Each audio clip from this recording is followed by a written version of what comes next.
Joe, Greg.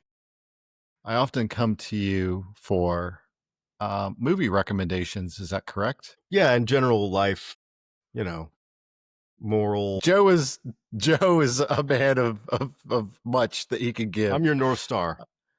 You know, Aw.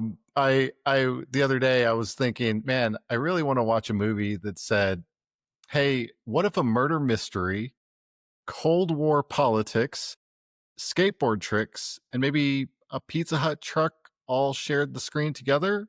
Yeah. And I hit up Joe and, Joe, what did you say when I asked you that?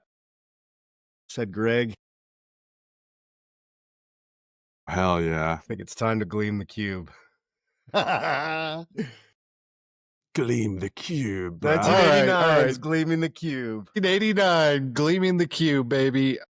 If you're unfamiliar with this movie, I'll give you a quick little synopsis of it. Basically, the message is pretty clear that when life gets tough and when the system fails you, and when your adopted brother is murdered by a shady Vietnamese arms dealer, you just need to skateboard punch dance it out Just shred away in a warehouse. with your frosted tips. Or a construction site. Yeah. All right. So there's some other controversy with this movie because it's not always known as Gleaming the Cube. Yeah, we got to talk about this. Welcome to the Prime Cut Podcast, a movie discussion show aimed at recommending deep cuts, forgotten masterpieces, and flawed gems. I've got the list here of so the other titles of this movie. Yeah, there's a bunch. So I don't know why this is a thing, but in some places it's called A Brother's Justice. In some places it's called Skate or Die. Skate or Die. That's what I remember it as. Yeah. And then in the Philippines, it was known as Challenge to Win Again. See, this is where I got lost the whole time I'm watching the movie. When does he gleam the cube? So let's talk about Gleaming the Cube in itself and the title. I think that's just it's like a lifestyle. Nonsensical. It's a nonsensical set of like phrase that they came up with because they wanted skateboard lingo in the movie. So did this movie invent the term? Yeah. Oh. Well, when I looked it up, it does have a definition, so I don't know necessarily. But interesting. Phrase they came up with it for this movie because they were trying to come up with something that sounded like skater lingo. It does kind of sound skatery, you know? And in an interview later on, Christian Slater said basically that Gleaming the Cube means to push yourself beyond like your limits. Yeah. Hey, that's the definition from Google. There you go. But it comes from after the fact. We should come up with the phrase. Our own Prime Cut phrase? Yeah, Prime Cut phrase. I mean, wow. I did not know that. Yeah, because it really doesn't make sense. No. It doesn't. It doesn't. It's like a philosophy. It's like a mindset, but it's not widespread enough to have like penetrated common popular It didn't catch culture. on. Yeah, exactly. Greg, what's your experience with this movie? This is my first experience with skateboarding and watching it on USA. I had never been exposed to skateboarding before this movie. Interesting. Wow. Yeah. So for me, Mark, this would have been my Fast and the Furious that exposed you to cars. Damn, I don't know if I should feel bad or happy for you there. Hey, this movie made me want to start skateboarding. Well, okay, can we talk about the definition of a skateboard? Is that a boogie board? What he's riding? No, that's what skateboards used to look like, Mark. That's what I'm familiar with. What year did this come out? 89. This came out in 1989. 1989. But skateboards, as you know them today, didn't get that look until the 90s. Yeah, it's wide. It's got like a wide... Yes. Yeah. That's how all the skateboards used to look. Huh. So you couldn't get that's funny. That's so interesting. Mark's young and he had not seen skateboards like that before. Well, I just don't know if you can gleam a cube. You know, when I saw that skateboard, I was like, I don't think he's gleaming shit in that thing. But even like the souped up one that he gets built for. The souped up one later. Yeah, that was a Fast and Furious scene. Okay, by the way. Yeah. that we'll talk about that skateboard in a little bit because I've got some issues with it. But Yeah. hey, Greg, here's the thing. yeah, This movie, here's what I want to say. We're going to talk about the overall plot. We're going to talk about some actors. We're going to talk about the director very briefly, only because of one thing, and that's he directed another film that had several Academy Award nominations, which is insane when you realize that he also directed this movie. This What is the not. hell? I don't think this movie is bad at all. There's some clunky parts. I got to say this about that. Okay. We were talking about doing this movie, and Joe and I were unsure if we should do it because we didn't want another blood sport on our hands. When we Yeah. did blood sport, we went in thinking that it was going to be much better than it was, but it was all nostalgia for us. And when we Massive actually letdown. watched it, it was a big letdown. It was a bad movie. Bad. And so we weren't sure about this one. And so what we did was we had producer Mark vet the movie for 15 minutes. And then he gave us the thumbs up and said he thinks we could do it, that it's prime cut. Well, that's the Yeah, thing. we that got a good green light. Yeah, I think that this movie, you know what this movie has that I think some bad movies don't, or not even bad, but just like, you know, movies that are what they are. This movie has heart. Ooh, what do you mean? Like there's do you mean layers, by that? there's just like layers to this film that there's just different, we're going to have to get into it more, but I just feel like they could have cut corners on some stuff, and there's like some emotion in this movie, and there's some themes here that are like pretty adult, and I think that it escapes being like a D-level exploitation skateboard film, like an opportunity to just see like guys doing ollies off of, you know, burned out pools. It becomes a little more of like, hey, there's like, they're trying to say something here. I'm not saying it's, you know, The Godfather or anything, but like there is a theme and like a message. I mean, that I think this movie is trying for, and I'm not going to say it succeeds fully, but it's working on something. Let's put it that way, which I think is cool. I respect. Joe, did you skateboard when you were younger? Kind of. I'm not going to say that I did where I was like doing anything serious, but I absolutely had a skateboard and like skateboarded around my little neighborhood with my sister and stuff for sure. Nothing serious though. I can't do any Mark, tricks. did you skateboard? Oh, Mark, you're muted. Sorry. I did some speed skating. So we had a bunch of hills from where I'm from. So we would just drop and Well, you would just go as bomb fast hills. as we would just go as fast as we can, see who lives, That's see who scary. dies, kind of thing. I skated a bunch when I was younger. And so a lot of this resonated with me. And it might have been because I was so influenced by this movie growing up, which is wild looking back on. One of the coolest things about this movie for me is that, like you said, Joe, is that they didn't cheap out and cut corners and say, okay, like for instance, in Fast and the Furious, they have so much cheese in the first movie that's just garbage dialect that's not real. And they could have gotten real people that were into drag racing or anything to just give it some credibility. But this movie does have credibility. They've got Tony Hawk in the movie. They've got Bones Brigade, which was a sponsored skate group from the 80s. It was basically the biggest skate group that existed in this movie. Rodney Mullen does a bunch of the tricks that Christian Slater does in this movie. So most of the tricks where Christian Slater's on flat ground, just like hopping around on his board, doing board tricks, that's Rodney Mullen. That's cool. You could tell. You could tell by the wig. Well, yeah. By the Joe, are you wearing a wig? Like, wait, Joe, when did you put that on? What the hell? I know that this is a new season. It's my new look. But yeah, we took some time off and I grew my hair out. That's wild. Yeah. But there's also Mike Vallely had a part to play in this. Are you familiar with Mike Vallely, Joe? No, see, I know Tony Hawk and Christian Hosoi. That's pretty much it. Okay. Mike Vallely was famous for like in the mid 90s because he was the skateboarder that fought like 5 guys at once and they got it on video. Wow. Like straight up got into a fight with 5 dudes and just starts clobbering all of them in a parking lot. Was he using the beats up skateboard? 5 dudes. No, not really. Damn. He was knocking him out. Mike Vallely was also the second longest member of a little band called Black Flag Sure. Okay. Yeah.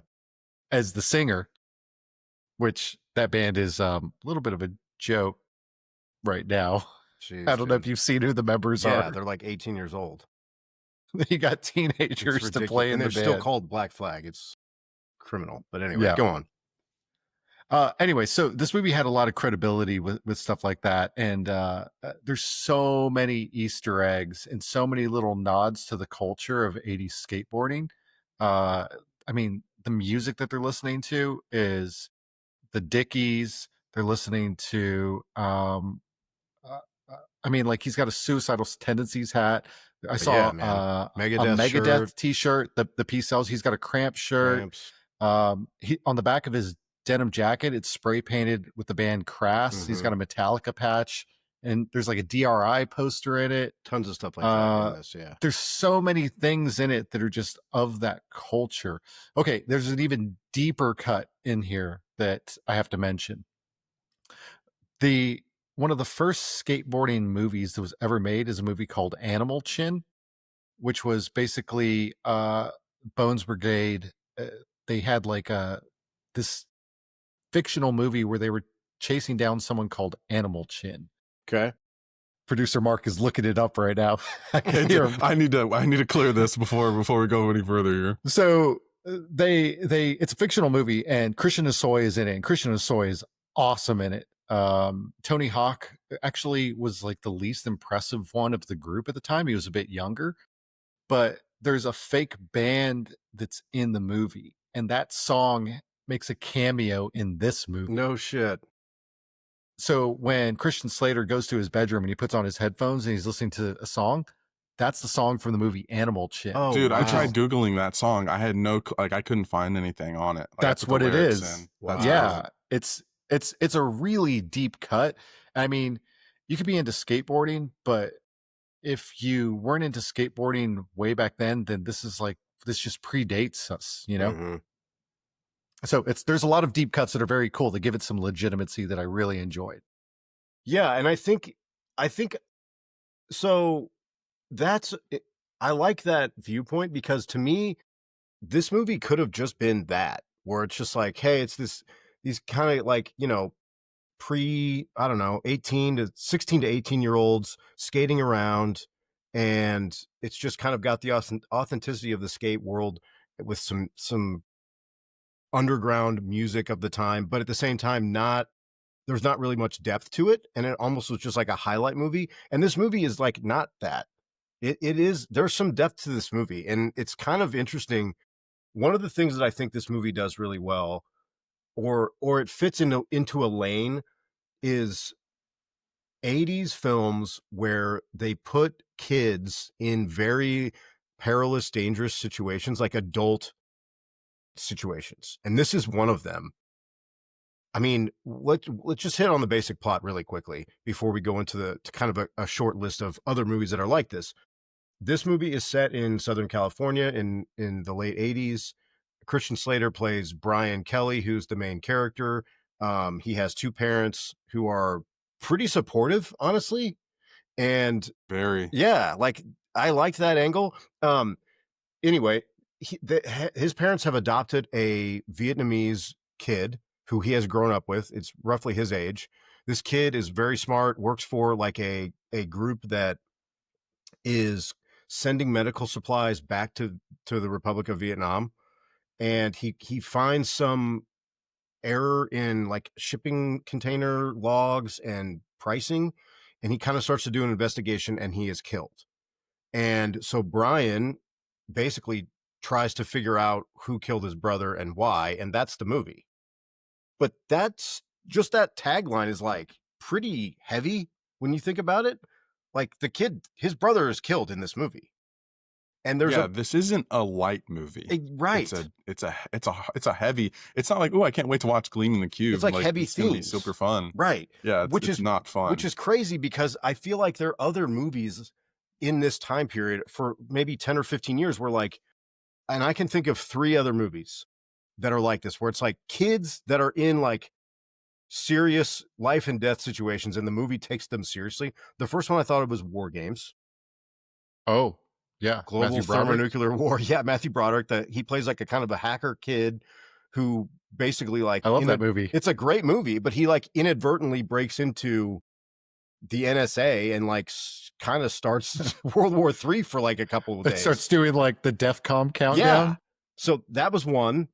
Stand By Me is kind of like this a little bit.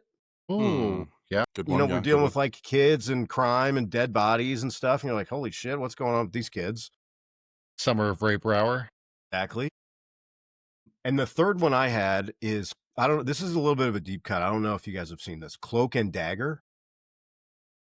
I've heard you talk about it before, but I've never seen it. Yeah. Henry Thomas, the kid from E.T., he plays this kid whose dad is in the Air Force, and he basically uncovers this plot to sell weapons like missiles to a terrorist group. William Forsythe's in it. Dabney Coleman's in it. It's awesome. It's like another one like this where I'm like, it's a big like childhood movie, but he's like getting shot at and shooting back at people. He's like 12 years old in this movie. So like some of these movies are just like, what were they doing and what were we thinking in the 80s where we're like, let's take this preteen and put them into like a high speed chase where someone's shooting at them or they have to figure out a murder mystery. I love it, but it's very like indicative of the times, and you don't see this very much anymore. You bring up a great point, because I thought this movie was going to be like, I think I told Greg, I was like, I thought this was going to be The Goonies. The first 5 minutes of the movie, you know, you see them all having fun and they get in a helicopter. They see a Pizza Hut and then they go gleam they go dive a pool and stuff. And then it gets deep. Quickly. And I get all confused. Yeah. I was going to ask you about your take on that, Mark, because as you watch it, you're like, is this a horror movie? Is this a campy movie? Is this an action? It takes a second before you realize what the plot is about the brother getting killed. I think that was a common thing of the 80s as well, where there's like revenge for a sibling being killed. I mean, it's hot, very hot. I mean, they did it in Bloodsport, you know? Oh, Bloodsport. Yeah. Greg, can you think of any other like kid movies, kid in adult scenario movies? I'm trying to think if there's any I missed. Blank check, am I right? Blank. Guys? I mean, kinda. Home Alone, even they a give little that bit. kid $1 million. Yeah, like how even much money they give that kid? Guys, even Home Alone is like they don't make Home Alone now. That movie is not made now. I was thinking, like, does Over the Top fall into that category? Man, I fucking love Over the Top. I think it kind of does. That kid's annoying though. He's really annoying. That's Over the Top will definitely get done eventually. Greg, that's pretty prime cut. I think we could do that. Lincoln Hawk. We're adding it to the list. When I turn my head around and become, like a machine. That's one that was on TBS with like, see, this is why I'm a Stallone guy. Rocky, Rambo, Over the Top. Those were on TNT and TBS all the time. Am I remembering this correctly? Is Over the Top the one where the dude's like smoking a cigar, then he like folds it into his mouth and eats it? Yeah, that's it. Sly beats that guy. It's so dumb. It's so dumb. As far as movies like that, nothing comes off the top of my head, but I know that feels very 80s. Yeah. The two things that feel very 80s were like kids in these perilous activities. And then the other one would be like the vengeance of a sibling, like the revenge arc. Yeah. You know? Let me ask you guys a serious question. Can I take this wig off? It's super itchy. I don't know. We kind of got to respect the bit. I think just take it off sometime during the pod. Right. Okay. Just switch it. All right. For those that are just listening, I have to describe Joe. Yeah. If you've never seen Joe is not a man with hair on his head, but today, for this episode, he's got the most 80s wig I've ever seen. And it looks good. It looks Does good. it fit? Like it fits? If you gave it if you got like a fade, like if you just trimmed it, yeah, it would actually look legit. Kind of comes off. Did your wife see this? Oh, yeah. Did she What'd like she it? think? Yeah, what'd she think? hated it. She was like, you see those videos of like kids who their parents have never seen their dad, like the children never seen their dad without a beard. And then they shave and the kid like cries. She didn't cry, but she was like, oh my God. She was like disgusted. She was not happy Revolted. about it, is what it sounds like. No, revolted. All right, let's hit on our cast really quick. I want to start with the director. Very basic. intro to our director, and his name is Graeme Clifford. He's an Australian director. He's really not done a lot other than this movie. I looked up his filmography, and all of these are movies I've never heard of. They look like made-for-TV movies. Yeah. What's crazy is before this movie comes out in 1989. In 1982, he directs this film called Frances with Jessica Lange, and she's nominated for an Oscar. It's like Jessica Lange is like a very legendary actress. She's a great actor. It's widely considered to be her finest role, which is like, Wow. yeah, this is like Sam Shepard's in this movie, Jonathan Banks. Pretty crazy. Yeah, she did not win for it, but got nominated for this. And then he made this movie, which is crazy. There's some cool shots in this movie, Greg. A couple of shots that I'm like, all right, this guy kind of knows what he's doing. What comes to mind? Well, I thought the aerial stuff when they're looking for a cool play up the empty pool is good. I also liked when he's like burning off some angst in the high-rise construction site, the warehouse, and there's like a shot of him like doing his tricks. You mean Rodney Mullen doing his tricks? Yeah, and then behind him is like the sunset. That was pretty good. Yeah, I was like, okay, we got to see that. I had a problem with that scene. Oh shit! There's too many cuts. Well, they had to cut so much. Think about it. No, Mark. it was like Taken 3. They had to cut because he's not doing the shit.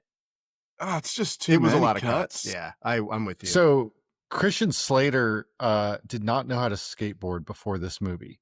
He started learning how to skateboard 6 months before they started shooting. Yikes. So he basically, for the most part, learned how to, and he's still friends with Tony Hawk. Like they still talk. I was watching an interview that Tony Hawk had this little web series where he like would interview people, and he had Christian Slater on there, and they're still friends. But Christian Slater basically skate, and he could hit ramps a little bit, but he could never ollie, or even like an ollie is basically the simplest of tricks. It's where you basically jump up with the board stuck to your feet, and he never quite got that far. So all the shots of him in the pool, like if you'll notice, they cut it when he's like on the half pipe, and his arm is always covering his face as he's like turning, because yeah, with the hair covers up so you can't see. Or they zoom into the feet.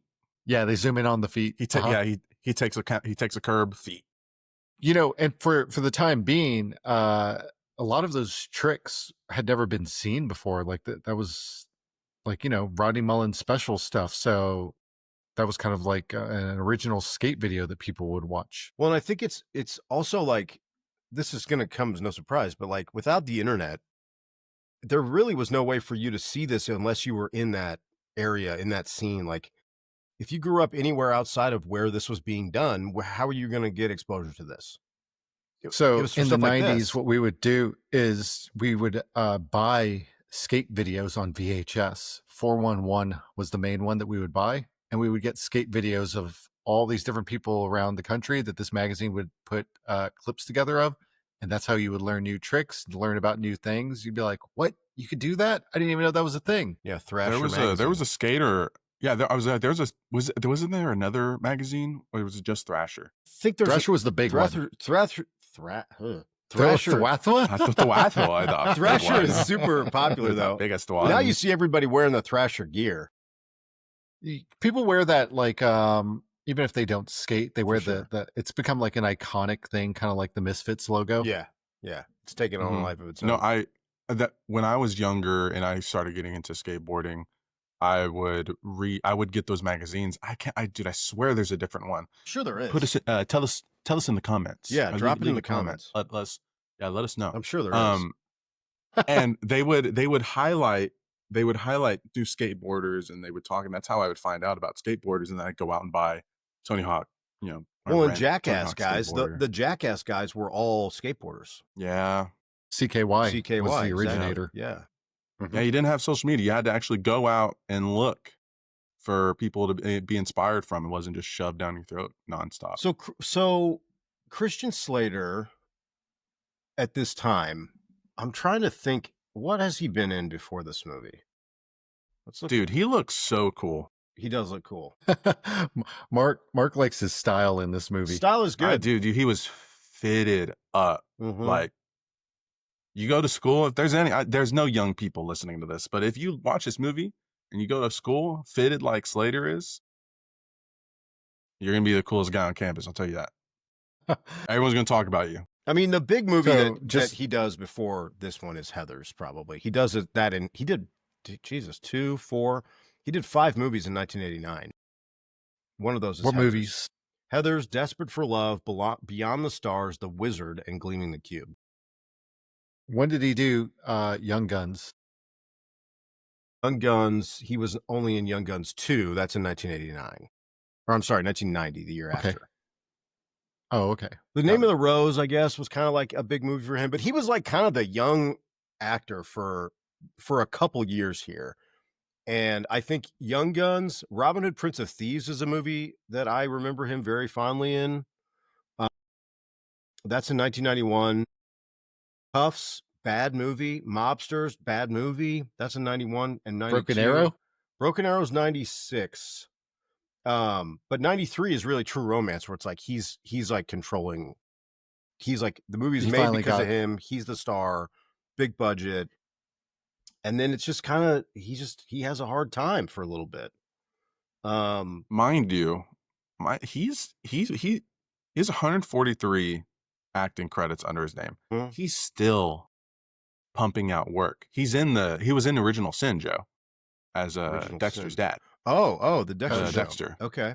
Mm-hmm. He played Dexter's dad in that? Yeah, it just got canceled. Oh, wow. He was good in it, though. I mean, the thing that I think he kind of came back with it felt like Mr. Robot was where it was like he was like back, which was kind of like a hacker show in 2015 to 2019. He's in that a lot. He's a main character, not the main character, but one of the main characters.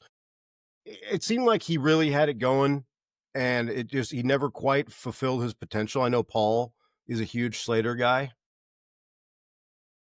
but he's good, and he's like a compelling screen presence who's got some charisma. He's got that interesting voice. He's kind of got the Jack Nicholson eyebrows, and he's got the hair. I've always thought that. Yeah. I've always thought that he looked like a young Jack. For sure. I think people were like, maybe this is the next Jack Nicholson, and I just feel like he kind of talks like him a little bit. For sure. Yeah, he has a weird voice. Okay, what is the deal with that accent, Joe? Like, I can't quite pin it, but yeah, I don't know really. It's very unique. He's from New York. He's born in New York City. Is it like a little New York accent? It's like British. A weird voice. I don't know. I don't know. He's good in this. He's really good in this. He's very convincing. He's a kid actor. He's probably, I don't know, 17 in this movie, but he's pretty good. Yeah. Tony Hawk was 17 in this movie. Okay. Yeah. He's probably about that age. And this movie also has like a laundry list of like people that you know, that you've seen, but you're like, who is that? Like, who's that guy? Who's that gal? We were talking a little bit about this off air earlier. Share some of the people that people might recognize in this movie. Okay. Joe. So Steven Bauer is the police officer that kind of helps him discover this. I think his most notable role is Manny from Scarface, Al Pacino's best friend in Scarface. Easily number one. You hated Manny? Hated Bauer in this. Oh, in this movie. So annoying. Yeah, he's annoying in this movie. Yeah, I know, in this movie. Well, he's obnoxious. He's bad. So he's bad in this, I would say. I would go so far as to say he's bad. Okay, our big bad guy, Ed Lawndale, is played by this actor named Richard Hurd, who you've never heard of. However, if you watch Seinfeld and you remember any of the seasons where George is working for the Yankees as the assistant to the traveling secretary, that is who he's working for. He's working for this guy. That guy's the traveling secretary. I can't remember his name in the show. It's not Mr. Morgan. Mr. Morgan's the guy who looks like Sugar Ray Leonard. He was in All the President's Men, Joe. What do you mean? Oh, was he? Yeah, he's also in Get Out. He's in a lot of stuff. People have seen him, but when I saw him, the first thing I thought was like, oh, that's the traveling secretary for the New York Yankees in Seinfeld. Ed Lauder, definitely like a bit player. He's in True Romance, plays the captain. He plays Christian Slater's dad in this movie. He's in a ton of stuff. Longest Yard, Rocketeer. That guy, you could recognize that guy. He's in He's a all character kinds actor of for stuff. sure. Yeah, he's all over the I place. recognize him the most. Yeah. The mom, this woman's name is McCole with an M, not N, not Nicole, Mickle.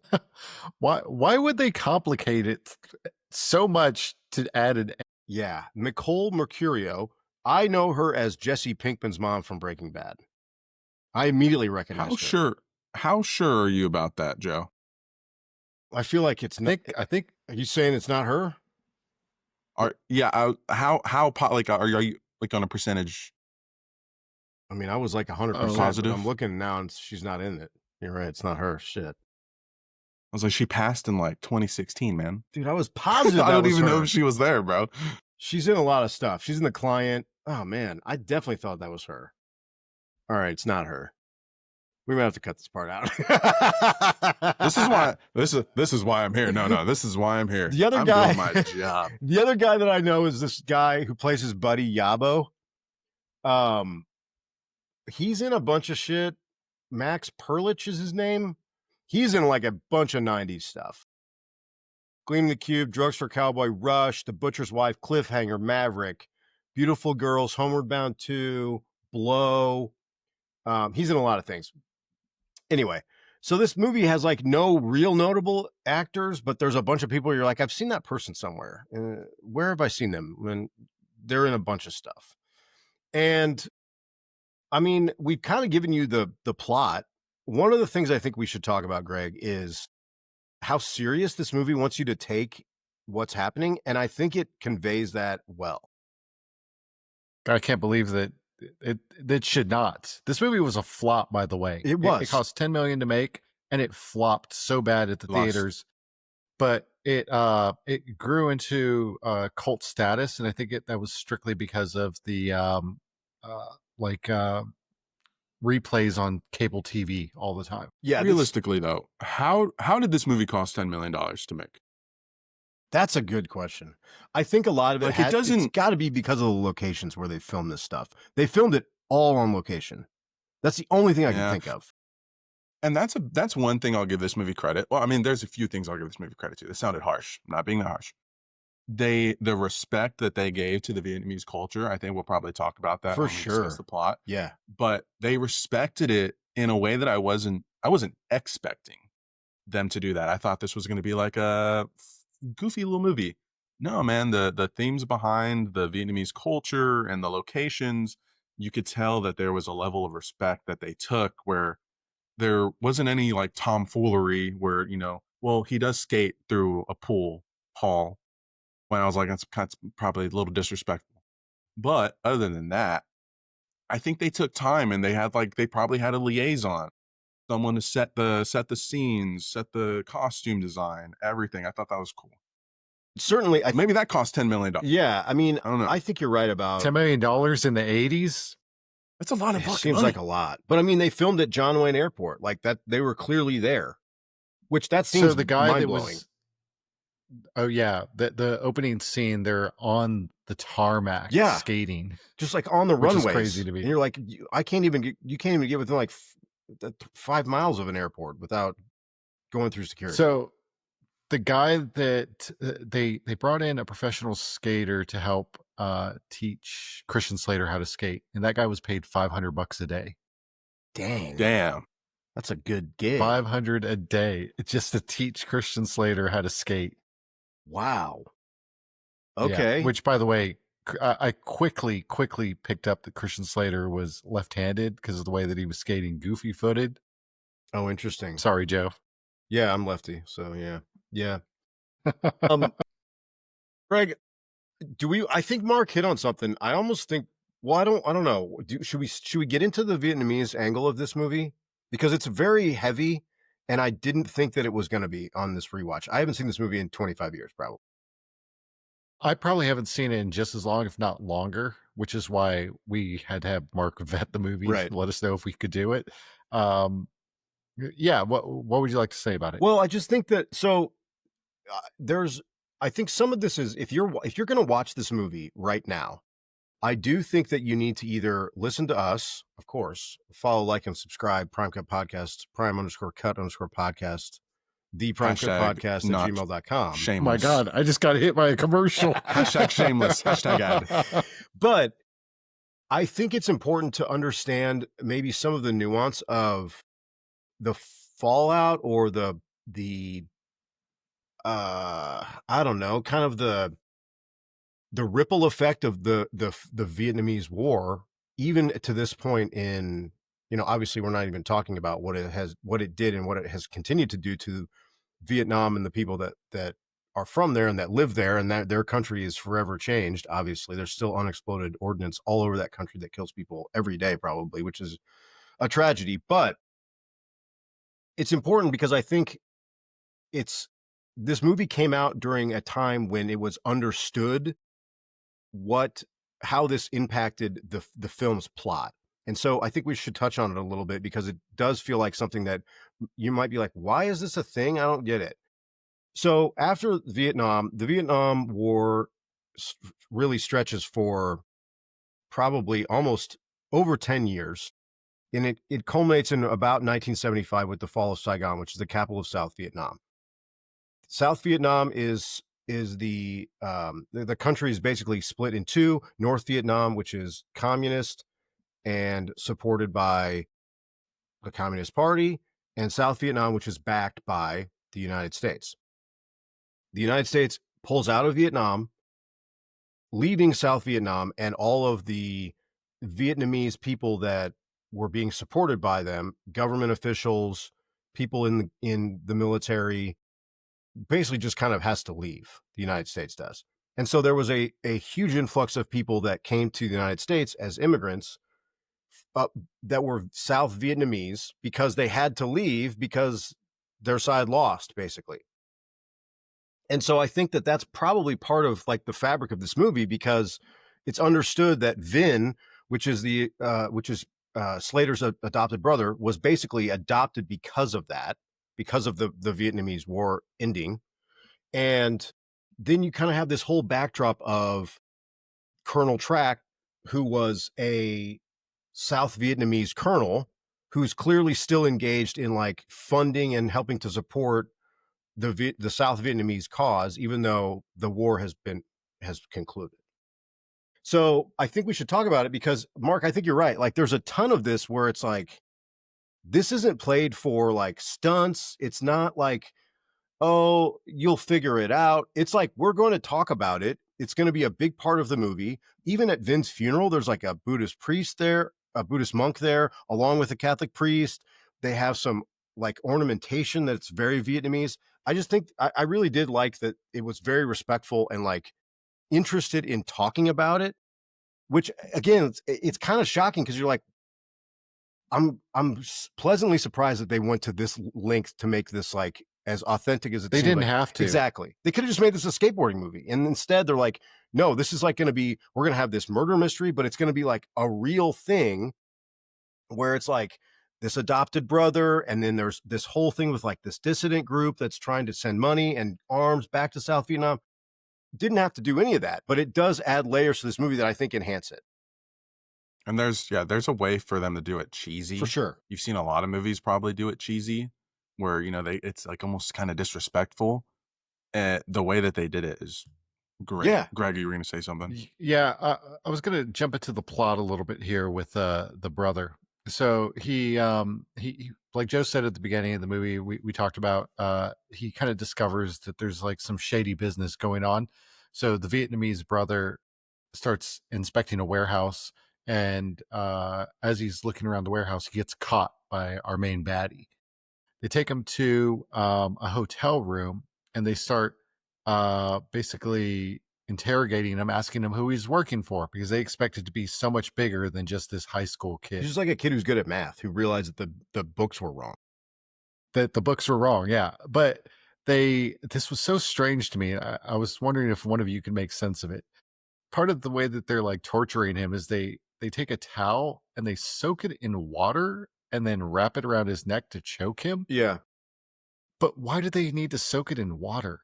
I mean, I think it just makes it super tight. Makes it like tighter. Is the only thing I could think of. I mean, it's kind of It like, seemed have you ever seen soccer players? A lot of times they'll like wet their feet before they put their before they put their boots on, because they want to have like, for some reason it's like it helps put the shoe on, and it like you can tighten it down. I don't know, like I don't know, but it's definitely something Mark that they're is doing. searching it right now. Well, but Greg, I googled soaking towel in water choke. Mark's getting flagged. What do you got, Mark? My CIA agent is pissed off. He's texting me. I got nothing. There's nothing. So I don't know what they were talking. So they're choking him with this wet towel, and I think at like some point someone knocks on the door and they go answer it, and while they're doing it, the guy that's choking him accidentally chokes him too long and kills him. But see, I liked this, Craig. I thought this was like really interesting because so the guy that's choking him is like the second or third bad guy. His name is Bobby Nguyen. He works for the Colonel. And when we got to talk about his car in a second. There's some cars in So this movie. badass. There's some cars. When he comes back to the door, the Colonel and Mr. Lawndale, who are the two guys that are running the ring, come back to the room.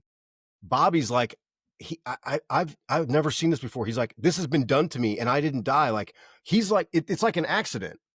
And I think that it was interesting that was like this like form of torture almost was like something that maybe happened during the war. I don't know, because they make it a point to be, number one, they don't murder him on purpose. And number two, Bobby's like, I've had this done to me and I'm okay.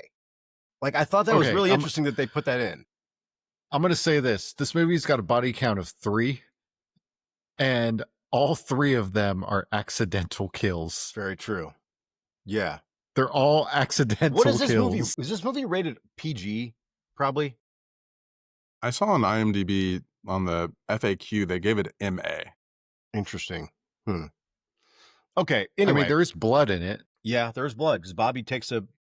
And 89 ratings might be. Yeah, different. exactly. I bet they are. Anyway, go ahead, Greg. I will say this, as a practitioner of jiu-jitsu, I've been choked unconscious. Me too. And like when someone goes unconscious, furthermore, after you choke someone unconscious, I think you would have to hold it for a very long time Several to minutes. Actually kill them. Yeah. To actually kill them. It's a long time. However, Greg, let me say this about the towel. Oh, go on. Think about doing a gi choke with it hits fast and hard. But if it's wet, it's much sharper. It's like a rope, as opposed, you know what I mean? Maybe that's part of why they soak it. It was such an odd little extra detail that they gave us. Maybe it was because of the big tobacco. Maybe it was a shot at big tobacco. Because before this, he was like, smoking will kill you. Then, that. True. So maybe if he didn't smoke that cigarette, he would have had a better lung capacity. They also, the one thing that they do in this movie, they definitely have the stereotypes of like the Asian kid who's very smart and well-to-do, and the jackass white kid. Like, even their rooms, they share a room, and Vin's side of the room is like perfect. He's like got everything laid out. He's got his chess set. He's got his calendar with the koi fish on it. Very clean and nice. And then Christian Slater's half of the room is like, there's like posters everywhere and like garbage. He's like, it looks like a pig pen. So I did find that interesting. But the thing that I liked is that they do have a good relationship. They're buddies. Yeah, I got a problem with it, but we'll get to that in a minute. Continue. So anyways, they accidentally kill this dude. Him. Yeah. And so then they make it look like it was a suicide and they hang him. This is like tough. And so like the housekeeper finds it at the hotel, which like instantly I was like, plot hole, like who checked into the hotel? Like, are they going to ask that person? That comes up though. And it comes up. Yeah, it comes up. They solve later. That. So basically Christian Slater's character starts poking around and trying to figure out like what happened here, because he didn't feel like a suicide was accurate. Like he's upset because they did have a good relationship, and he starts asking and he finds a note in his room that's basically got some Vietnamese and some numbers written on it. And he's trying to get it. This was so strange to me. He's trying to figure out what it says. So he starts going to like all these Vietnamese businesses to see if someone can translate it for him. And he's like just skateboarding through town, trying to find someone to translate, just asking random people, "Hey, could you read this?" Well, that's what you What would would you though, do? Greg. And Yeah, in the what would you 80s, do? right? Yeah, he's going to The Vietnam. 80s, He's going to Vietnam, the Vietnamese area. he's like, "I'm gonna go to a Vietnamese restaurant." Yeah.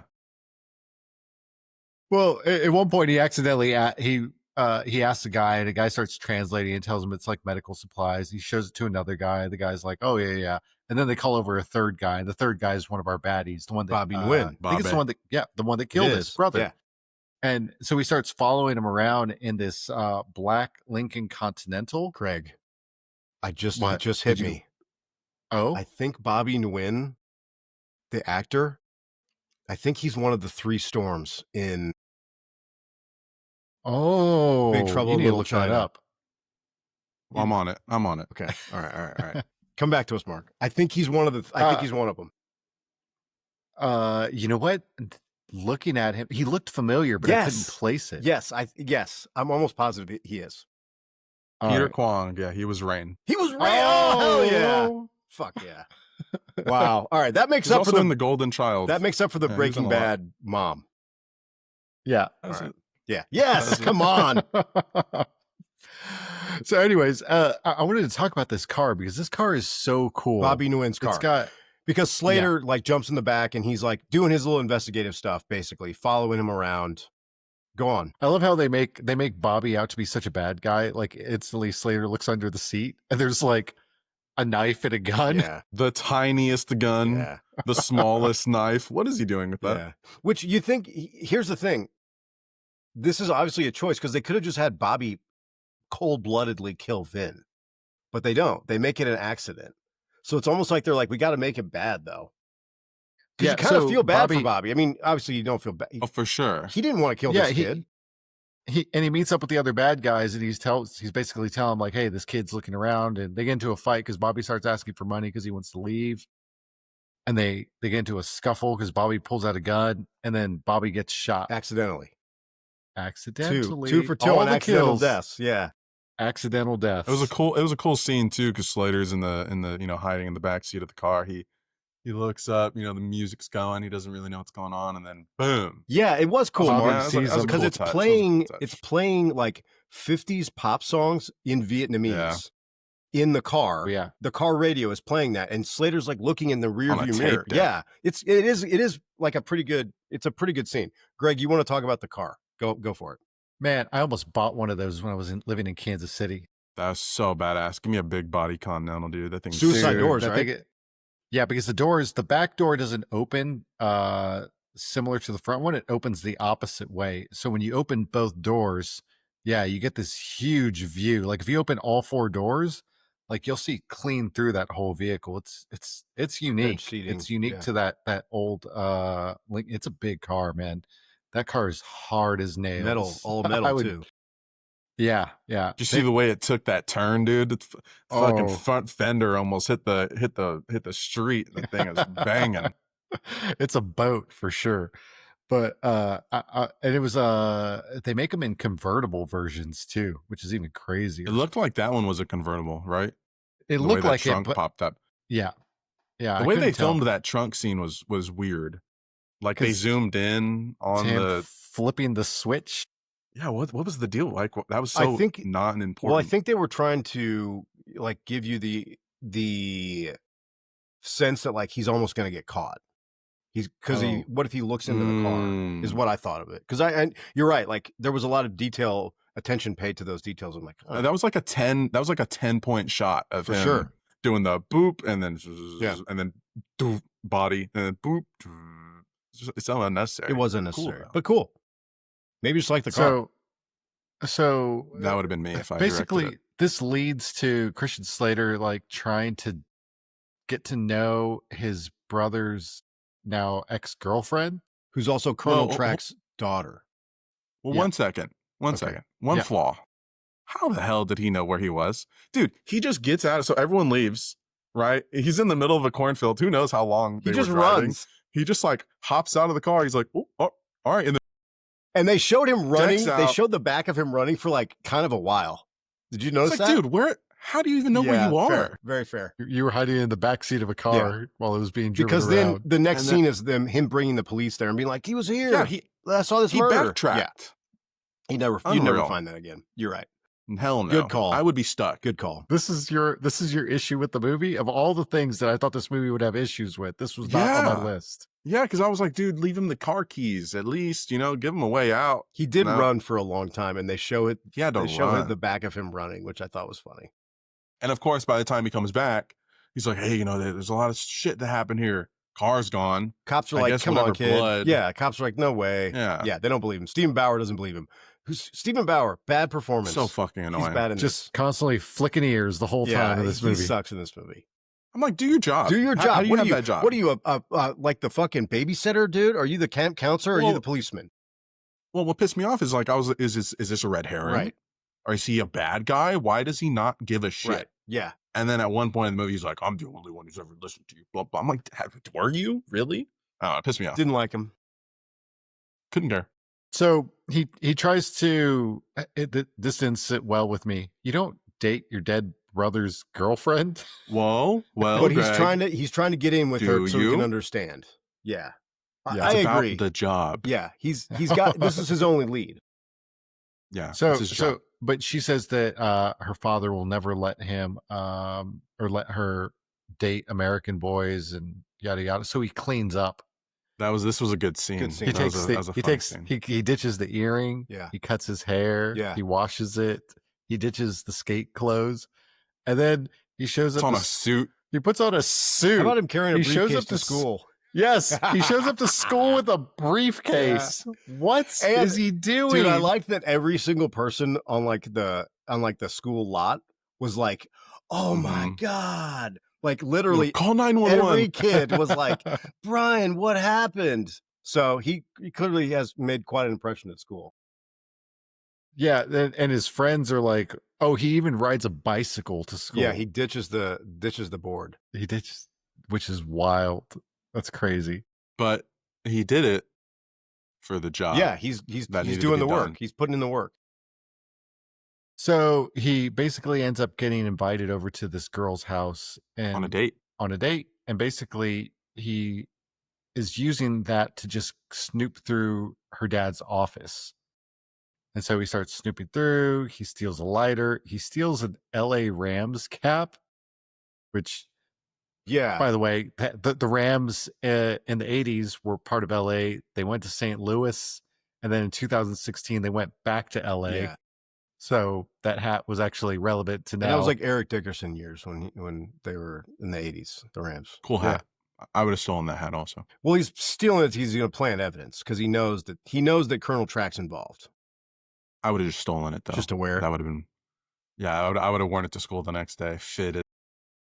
Well, because he makes the bomb. He builds he basically blows up the warehouse. Yeah. Siphons gas. Unreal. He shows up to the warehouse. He pokes around. He finds that there's like machine guns hidden in some crates. And this is what Vin was doing when he got caught. Yeah. And so he basically causes the police to show up to this location because he takes a can of gas, makes basically a oversized Molotov cocktail, lights it, rolls it into a propane tank and explodes it. And then he throws the LA Rams hat there. Like as if anyone's going to see that LA Rams hat and be like, does it have a name in it? And then it's going to. I will say early in the movie, Colonel Track is wearing that hat a lot. He's wearing it in the shop that he's in. So they give you the idea that Colonel Track is like this. Like it'd be like the hat that you're wearing right now, Greg. Your gas station hat. If you murdered me and someone like planted your hat, I'd be like, that was Greg's hat. Right. And then I die. Because who else wears that signature hat? So interesting. Now we get, well, it doesn't, because of this, Colonel Track's like, hey, he tells his wife and daughter, again, more attention paid to his family and like what's going on. And the fact that he's doing this for like what he feels like is a noble reason. And his wife is very concerned. She's like, I thought we were done with the war. Like there's a lot of this. War is over. Which I really think enhances this movie. Honestly, it's very impressive. I like it. So also, quick question. Sorry, Greg. If Is it that easy to blow up a propane tank? Yeah, I mean, Greg would know. He's the You telling me pyro. I can't just No. slide a No. skateboard with a little thing on fire under it and it'll poof. Nope. Not at all. Have you tried it? Interesting. I've set many of things on fire, and I've accidentally set many of things on fire and blown things up. Allegedly. Oh, some of it's not allegedly. I No, told you. no. Oh, Allegedly. allegedly. Greg. Sorry. Yeah. Producer Mark says allegedly. Like allegedly the time when we set our friend Chris's car on fire. We discussed that on this podcast. And I almost died. Yeah. Almost died on that one. Set Christmas trees on fire, set laundromats on fire. But a propane tank, you probably have to shoot a bullet through it, maybe. I don't heard that doesn't even work. I don't even right? think, like, they did Mythbusters on that with the because they tested the propane tank on at the end of Jaws. They put a propane tank into the mouth of the shark, and they shoot it to blow it up. Badass In Mythbusters, they tried it, and they were never able to get it to blow up. It just basically punctured a hole and set all the propane loose. Another flaw to the movie. I don't think Mythbusters was on to testing Gleaming the Cube, though. Maybe. Well, so anyways, we got to talk about the daughter here, because she's like a 3-dimensional character who's upset, and she goes to her dad. She's like, "What happened to Vin? Like, what happened? I know that he didn't kill himself." And he's like, "Don't ask me, don't ask me." And she basically just is like, she kind of talks him out of continuing the operation. And he calls Lawndale and's like, "Hey, I'm out. I'm done with this.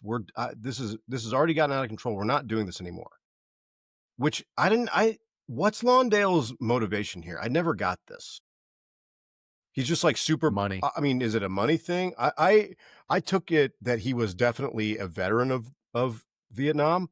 And so maybe there was some ideology there that he was like part of this, like, because he does say, you and I share the same beliefs. He says that a couple times, but he basically is like, "No, I'm not done." And he sends the bikers after Brian, which is wild. Good stuff. Good scene. I thought I was watching Fast and the Furious when I saw that again. One of the bikers, they used a stunt double, one of the skaters, I forget his name, as Christian Slater's stunt double. And one of the bikers actually hit him when he was like trying to accidentally hit him, like come close. They sent him to the hospital. He had to go. I don't even think he finished the movie because of that. Yeah.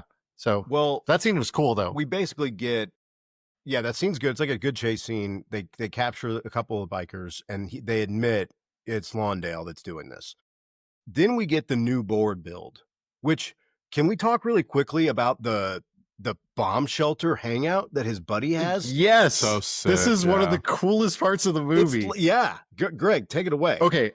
I got a theory on this. So his buddy, his friend, lives in the backyard in a bomb shelter under the house. And so by day he goes up like to the kitchen to eat dinner with the family, but by night he sleeps in this bomb shelter, which is just like the coolest thing in the world.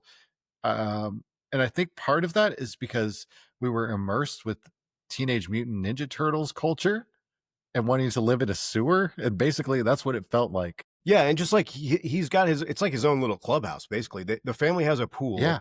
And next to the pool is like this manhole cover, basically, that's on hinges, and it descends down, and you climb down into this ladder. And it has like a mini half pipe in there, and he's got like a little workshop and his bed. It just looks like an awesome place to hang.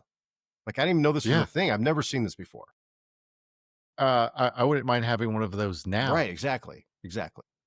My question is how do they keep it air conditioned? Yeah. I don't know what you do there. That doesn't seem like it's very feasible. There's got to be some fresh air recycler, though, because if you were in literally a bomb shelter, how else would you survive? Yeah, true. So they basically, he goes and wakes his friend up and he says he needs a new board because he had already blown up his other board with that Molotov cocktail thing. And so this is basically the equivalent of in a movie where you see the guy like loading up with all the guns. Always good. Right? Like we're seeing him like load up the magazines and like rack the shotgun shells. Like this is the equivalent of that, but with a skateboard. They're like, I need a ride. I need a ride. I got you. Yeah. And they like pull together a cool car. That's what this is, but with a skateboard. My issue here is It's fugly. Not gonna let- is that it looks like it was a metal skateboard, like a diamond cut metal skateboard, which would not be practical at all. It would be so heavy. Yeah. So is it like, was it like motorized? No, What did he put in his pocket? that was a truck key. Oh, That's what that's called. Okay, I thought he put like a remote control in his pocket. I'm like, is this like a battery operated thing?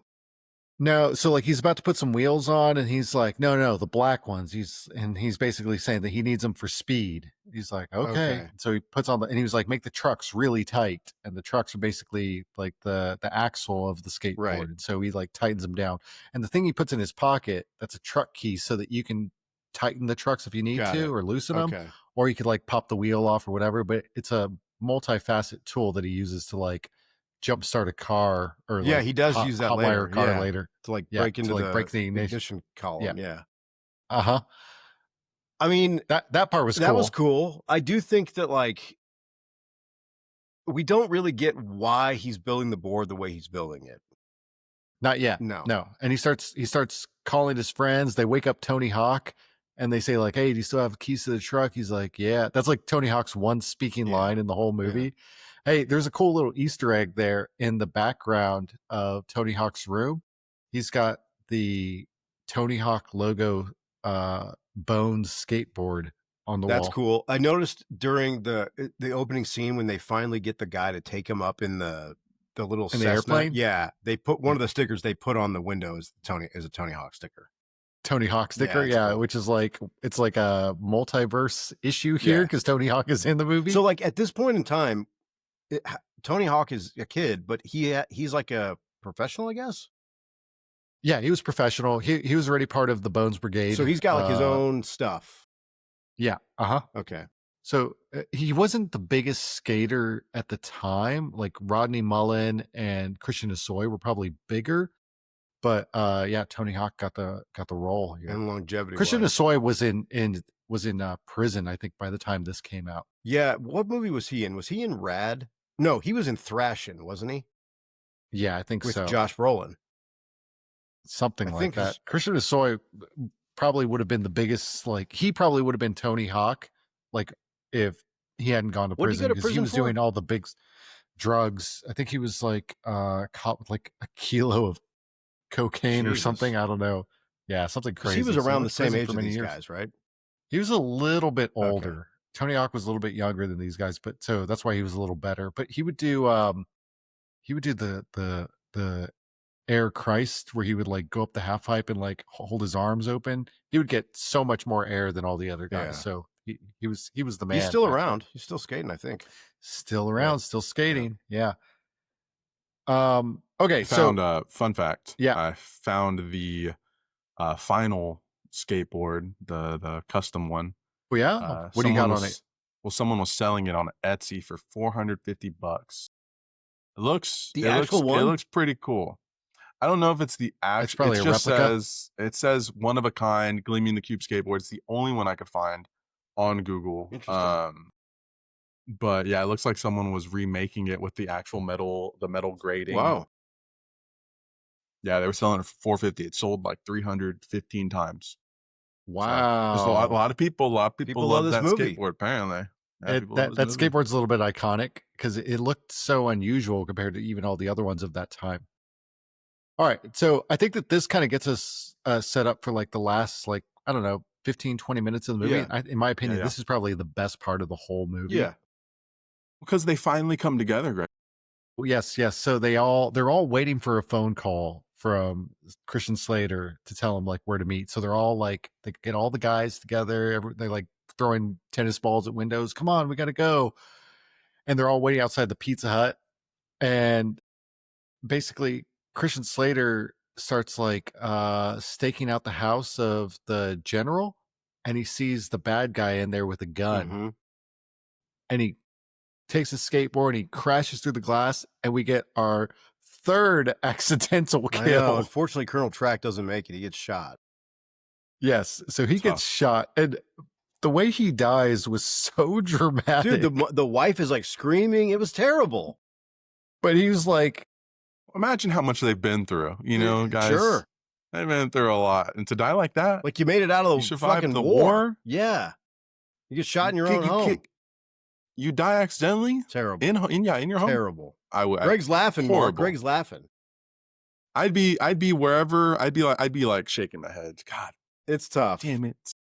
you know, He does a lot of but the way that convulsing, though. The actor is convulsing Yes. a lot. He's like, the convulsing a lot is of like, convulsing. Good what- stuff. good acting. like they don't sell the deaths like that anymore. No, they don't really need to. No. I wasn't sure that he died until the final credits. I was like, is he going to make it? They don't really, it's just like, he's dead. They don't tell you like he died. Yeah. And the cop shows up right then too with like impeccable timing. Steven Bauer, yeah. Yeah. He shows up. Lucero. The Chero, yeah. And like, so they basically start chasing our bad guy. Christian Slater and Steven Bauer start chasing him. And we get like some pretty cool chase scenes. I think that this Yeah. is a precursor to Fast and the Furious. Honestly. All right. So there's this crazy scene where the bad guy accidentally scuffs a convertible, like a Corvette. And so Slater goes up to him and goes, "That guy's not a cop. Chase him." So he's like, "You got it." He takes off. But And he's Christian holding Slater's on. just like hanging. But there's no way that skateboard would hold up to those Greg, have you ever done speeds. that? Because that's a big part of Back Yes. to the Future, too. As Yes. Called skitching. Oh, it's a right? thing? Yeah. What's it Uh-huh. called? Yeah. Kitching? That's a real Kitchen. thing. Yeah. Yeah, man. You've done that. Yeah. Yes. See, I've never done anything like You have to try it once. You So know, you have a the- friend with a car. All right. So the problem is that like you can only go so fast before you start getting board that. wobble. What do you think? Like 25? 25 is probably pushing it, man. Probably like 20. You're going to fly off that Yeah, thing. you're probably, that board's going to start wobbling and just shoot out from under your feet. So like, I think at one point I saw the speedometer on the Corvette. He was like upwards of 50. Flying. Not happening. Just Not flying happening. down the highway. So have you, And then well, here's my question, There's Greg. Have you ever done that? Yeah. What's it called? Stitching? uh-huh, Okay. with a K. Skitch. Yeah, All right. Have you ever Like ska. have you ever done that to with someone who didn't know you? Like you just you're Yes. cruising and you grab Yes. on in Yes. traffic? Yes. Oh wow, Uh-huh. you're so Yes. fucking cool. We would do it in parking lots. Okay. Like when we're skating around parking lots, a car goes by, you'd like put your hand on the back of the trunk and then let the car pull So you. they normally don't see you. Yeah, they don't see you. They don't Well, I even didn't realize know you're if you back like there. had set it up where you're like, all right, I'm gonna try this, like have my buddy drive. So actually, now that you mentioned it, yes, we would do that to get speed to like go off ramps Okay. sometimes. So you've done both. yes, Okay. yeah. And you like 20 miles an hour, like you're really. I mean, pushing one it thing at that. about the skateboarding culture that I think we got to touch on really quickly is just like if you're at the time, and I don't think I was really old enough to be in like the heyday of this, probably like a little bit behind this.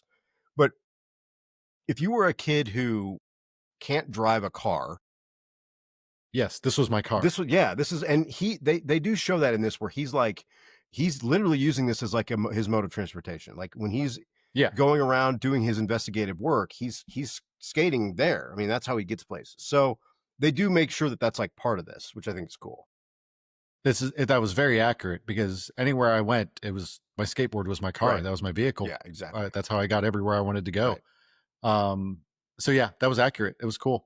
There was a part where he's like on the back of this Corvette and he glides from the Corvette over to his buddy's other car. pizza Like, but he truck? goes he goes under the 18-wheeler. That's the Fast and And it's- Furious connection. As soon as it happened, I was like, oh my God, Fast and the Furious stole this from Gleaming the Cube. Cube, baby. Yeah.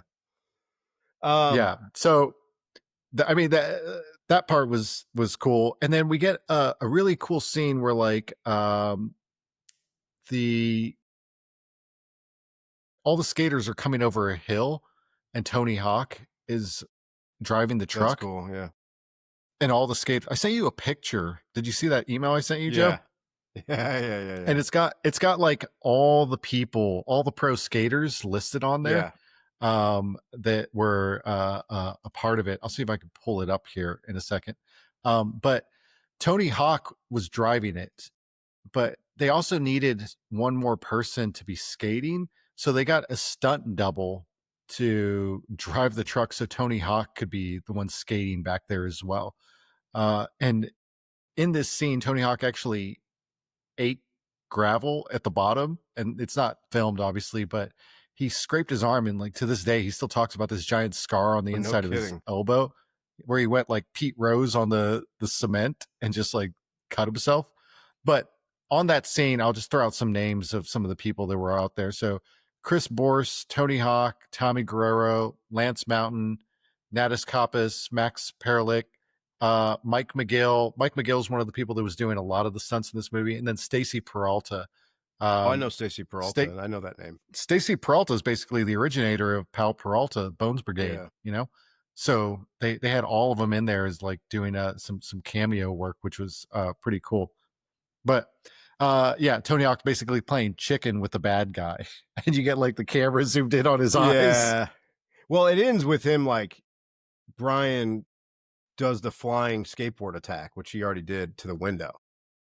Yeah. So basically, this is the whole movie leads up to this moment where they send him on a wall ride with a skateboard, and then he flies over this huge gap and hits the bad guy with a skateboard as he's like holding his brother's new girlfriend hostage. Right. And that's kind of basically the movie. Yeah. Yeah. That's it. I thought about some different names that this movie could have had. Okay. I'd like to share some of those with you now. Okay, go ahead. So you tell me which one you like the most. How about grinding the justice rail? That was not bad. That's a mouthful, but I like it. Okay. Kickflip to vengeance. That's good. That one's better. Yeah. These are all great. I like all these. Okay. How about shove it and shove back? What's shove it? Is that like a thing? You mean pop shove it? Yeah, like a pop shove it. Okay. Yeah, okay. All right, last one. Half pipe of pain. Winner. That's my fave. Half pipe of pain. He does do the half pipe. He's riding the half pipe. My favorite was grinding the justice rail. Good, yeah. I like the justice rail a lot. That one's good. I mean, I like this movie, guys. What would you rate it, Joe? 1 through 5. Well, first of all, what is it? This is a deep cut? Oh boy, I think it's a deep cut. It's super pretty deep. Yeah, and it's flawed. I looked on Reddit. I looked on Reddit, and there's a lot of people that didn't even know this movie existed. And then there were some old heads on there talking about like, I can't believe I'm so old that there's a generation that don't even know about Gleaming the Cube. Interesting. Yeah, I mean, I think it's the name. The name is just horrible. It's a horrible name. I like it. Could have been called Tony Hawk and the Brigade. See, I think it stands out because it's so weird. I think it's true that you have no idea what the fuck it's about. Like, you have no clue what this movie's about if you just heard the title. Correct. If you look at the movie posters, and there's a few different versions of it, there's like one that has all the main actors in it, and in the bottom right corner, it's got Christian Slater basically doing a handstand on a skateboard. And you're like, oh, is there skating in this movie? Yeah, the one I've seen, I think that they probably were like, hey, we need to like drive home the message that this is a skateboard movie. It's like shot from like the feet down. Underneath? Yeah, and you can see like his hands with the gloves. That's all I see. And it's like you see more skateboard. Yeah. With the new skateboard. Yeah. And Greg, I've got some skateboarding questions for you, but there's some things I want to say. Okay. There's some, I really liked his relationship with his parents in this movie. I thought this was like a departure from how these movies usually are, where he's because his character is very stereotypical of the time of like angsty teenager who no one understands him and everything, right? Kind of looks like a burnout. Yeah, exactly. But I got the feeling that, I mean, his parents like him, and they're kind of like, hey man, you got to stop breaking into the, jumping the fence and going to our neighbor's empty pool. But like his mom buys him that new safety gear. Remember, she's like, I just love watching you skate. Oh yeah. That was Christian nice. Slater, but by the way, Christian Slater hated that gear. He felt like the helmet made him look too phallic. Okay, well, that's another thing I got to ask you about, because I do want to talk about that. But then there's another scene later where he has that like very serious conversation with his dad, where he Great scene. great scene where he's like, Dad, how are you? Like, how are you know, because his dad's like watching home videos of Vin and Brian as kids. And so they again, this movie just like it doesn't have to go to the extent that it does of like, to Mark's point, like showing and honoring the Vietnamese culture, the family side of Brian's life, the brotherhood relationship, the fact that they're friends. There's just like a lot under the surface that I feel like this could have just been like a throwaway movie. Like, how can we slap this movie together to get some cool like skateboarding stuff? Because skateboarding is big right now. We just need to put a movie around doing some stunts. And instead, they're like, we're actually going to write a compelling storyline with real characters. There's going to be some real feeling in this, and then we're going to add some skateboarding to it, which I think is admirable. I really like. It makes this movie stand out to me a little bit. It didn't have to be like this. What did you think about the gear? Did you wear? I already know the answer. You did not wear knee pads. You did not wear elbow pads. No. There's no way you did. No. Were you like immediately like turn the- your nose up, like look at these rubes? Okay, well, here's the deal. If you did You were a loser. skate on a half pipe, no. If you skated on a half pipe, you did need knee pads. Okay. Because if you had to bail on the board, that was your only escape. Is like smash slide into on knee. your knees. Yeah, so you would smash on your knees, and so that wasn't like if you're on a half pipe, like it wasn't as dorky to wear a helmet and like some of that stuff. But if you're skating on the street, you wouldn't wear any of that stuff. You'd be like, I'm way too cool. Hell no. The girls, Yeah. the chicks, man, I can't have them seeing me with elbow pads. There was something that they came out with in the mid 90s where like they were basically crash pads that you could wear under your pants. They were basically like padded boxers. I remember that. Yeah. Yeah. And Oh. so those were like they were practical because I've eaten shit on my tailbone and That sound good. like there's no fixing that. Like you're just like walking around like you're crippled for I mean, a week, you know? it's like they have like motorcycle gear now where it's like padded gear that you're wearing, like Kevlar gear that fits into stuff. So maybe that was like a precursor to that. I had something else. Oh, I caught an airwalk. Caught some airwalks in this, which was huge when I was a kid. But yeah. He gets Yeah. new airwalks with the new board. I don't know if you saw those. Wait, you're talking about his shoes? Yeah, they're airwalks. Did Airwalks exist in 1989? I didn't think so, but when he's Producer Mark? when he's riding the new board, I swear he's wearing airwalks. I love how we could hear him clacking Mhm. away looking this up. I don't think Airwalks existed then. Dude, I'm positive they were airwalks. So It was established in 1986 in California wow, to meet the crazy. needs of skateboarding and BMX. That's crazy. When he gets the Yeah, new so gear, Airwalks were the shoes. he's definitely wearing airwalks. That's cool. Yeah. I did not catch that. Um. So this movie, what did you rate it, Joe? Well, this is a deep cut for sure. This is like a 3-star movie. This is like a good movie. It's got some heavy themes. People are dying, man, which is kind of shocking. Like, I'm like, Colonel Trank, he didn't have to die. Like, couldn't he have just been wounded? But they're like, no, he's dead. They're all accidental deaths. Yeah. Accidental deaths. I just, you know what? Here's the thing. There's some like cult status style outcomes of this movie that I think probably give it some juice.